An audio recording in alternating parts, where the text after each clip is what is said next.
नमस्कार दोस्तों।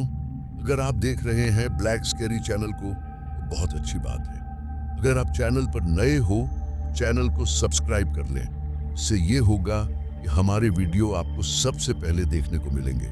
चलिए कहानी की ओर बढ़ते हैं। ये कहानी विक्रम नाम के लड़के की है। नमस्कार दोस्तों, मेरा नाम विक्रम है और मैं उदयपुर का रहने वाला हूँ। यह भयानक घटना मेरे साथ साल 2017 में घटी थी और आज भी जब इसे याद करता हूँ मेरे रोंगटे खड़े हो जाते हैं।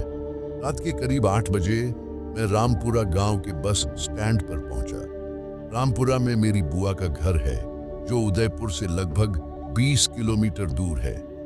मैं कुछ दिनों के लिए अपनी बुआ के यहाँ आया हुआ था, लेकिन मुझे जल्दी उदयपुर लौटना था क्योंकि अगले दिन से मेरा कॉलेज शुरू होने वाला था और मुझे एक महत्वपूर्ण प्रोजेक्ट पूरा करना था। मेरी बुआ ने मुझे अगले दिन जाने के लिए मना किया, लेकिन मेरी जल्दबाजी के कारण मैंने उसी रात जाने का फैसला किया। यह अमावस्या की रात थी और गांव में अजीब सा सन्नाटा पसरा हुआ था। ज्यादातर लोग अपने घरों से बाहर नहीं निकलते थे क्योंकि गांव वाले मानते थे कि रात में रामपुरा और उदयपुर के बीच का जंगल बहुत खतरनाक है। मैं अंधविश्वासों पर विश्वास नहीं करता था, इसलिए मैंने इन चेतावनियों को हल्के में लिया और अपने सामान के साथ बस स्टैंड पर बस का इंतजार करने लगा। इंतजार के दौरान मेरा एक स्थानीय दोस्त अर्जुन मिल गया जो अक्सर मेरे साथ गांव में घूमता था। अर्जुन चिंतित होकर बोला, विक्रम, आज रात मत जाओ, जंगल का रास्ता बहुत खतरनाक है और वहां अजीब अजीब चीजें होती हैं।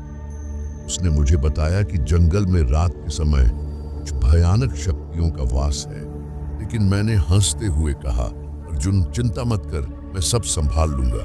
यह कहकर मैं बस स्टैंड की बेंच पर बैठ गया। लगभग आधे घंटे बाद एक बस आई। मैं अपना सामान लेकर बस में चढ़ गया, लेकिन बस को देखकर हैरान रह गया। बस लगभग खाली थी। मेरे अलावा सिर्फ 4 लोग थे, 2 यात्री, ड्राइवर और कंडक्टर। बस में मौजूद एक बुजुर्ग यात्री ने मुझसे पूछा, भाई साहब, आपको कहाँ जाना है? मैंने जवाब दिया, उदयपुर। इसके बाद वह चुप हो गया। थोड़ी देर बाद दोनों यात्री एक गांव के स्टॉप पर उतर गए। बस में सिर्फ मैं, ड्राइवर और कंडक्टर बचे थे।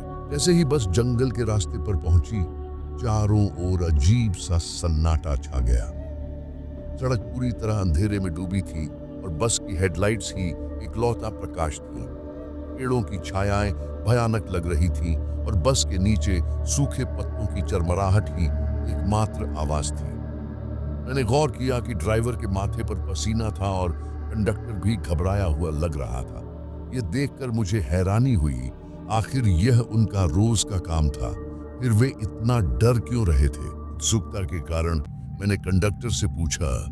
वह गुस्से में बोला, चुपचाप अपनी सीट पर बैठो वरना तुम्हें बस से उतार दूंगा। उसका लहजा सख्त था, इसलिए मैं चुपचाप अपनी सीट पर लौट आया। जंगल के रास्ते पर जैसे ही बस आगे बढ़ी, अचानक मुझे लगा कि कोई चीज बस के साथ साथ दौड़ रही है।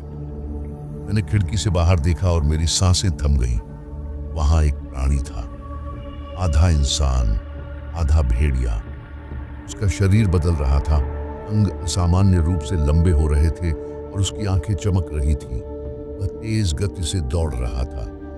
मेरे दोस्त अर्जुन की चेतावनियां याद आने लगी और मुझे एहसास हुआ कि मैंने बहुत बड़ी गलती कर दी है।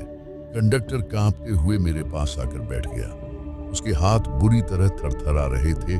साफ था कि उसने यह प्राणी पहले भी देखा था। ड्राइवर हालांकि डरा हुआ था, फिर भी बस को स्थिरता से चला रहा था, मानो उसे इस डरावने अनुभव की आदत हो। मैंने फिर से खिड़की से देखा और पाया कि वह प्राणी बस के कांच पर उल्टा लटका हुआ था। उसका चेहरा भयानक था और उसके नुकीले दांत चमक रहे थे। डर के मारे मैं आगे की सीट पर खिसक गया, लेकिन कंडक्टर वहीं बैठा रहा। अचानक बस जोर जोर से हिलने लगी, जैसे कोई उसे तोड़ने की कोशिश कर रहा हो। कंडक्टर फुसफुसाया, बिल्कुल मत हिलना, अगर तुमने जरा भी हलचल की तो हम सब मर जाएंगे। उसकी बातों ने मुझे और डरा दिया। तभी बस एक झटके के साथ रुक गई। मैं अपनी सीट के नीचे छिप गया और देखा कि एक आकृति बस में दाखिल हुई। उसके लंबे खून से सने नाखून फर्श पर घिसट रहे थे।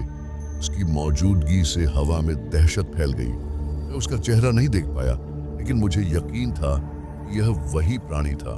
हैरानी की बात थी कि ड्राइवर और कंडक्टर शांत थे, जैसे उन्हें इसका सामना करने की आदत हो। वह प्राणी कुछ देर बस में रहा, फिर बिना किसी को छुए चला गया। 10 मिनट तक बस रुकी रही। फिर ड्राइवर ने तेजी से बस भगाई। कुछ देर बाद बस एक और स्टॉप पर रुकी। इस बार एक और आकृति चढ़ी। वह इंसान जैसी लग रही थी, लेकिन उसके हाथ और पैर खून से लथपथ थे। उसका शरीर बदलने लगा और वह लगभग 10 फीट लंबा हो गया। मैं चीखना चाहता था, लेकिन कंडक्टर की चेतावनी याद थी, इसलिए चुप रहा। वह आकृति एक अजीब भाषा में कुछ बोलने लगी, फिर अचानक चुप हो गई। उसी समय बस की लाइटें बंद हो गईं और चारों ओर अंधेरा छा गया। जब लाइटें वापस जलीं, मैंने देखा कि वह आकृति अब सामान्य इंसान की तरह बैठी थी।